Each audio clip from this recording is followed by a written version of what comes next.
Hey guys, welcome back to the channel Achieving Online Freedom. In this video today, I'm going to show you how to go incognito on your Google account. It is very simple and it takes no time at all, so let's go ahead and get started. All you want to do is go ahead and head over to your Google app. Once you're here, you want to, oh, it's already on, sorry. So I'll go ahead and just turn it off, but in order to turn it on, all you need to do is go ahead and click the top right icon, and then you want to select Turn on Incognito. It's right underneath your account. It will then look like this. So your recent activity and search history aren't available when you're in incognito mode. You can also learn more about it.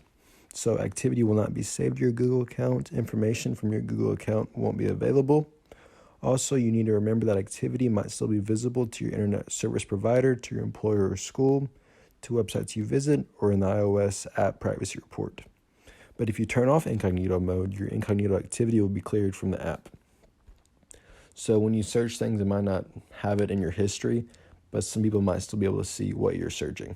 So I hope this video did help you. I just want to say thank you for watching the video. I'm trying to reach 1,000 subs by the end of the year. So if you can, please subscribe, and I'll see you in the next one.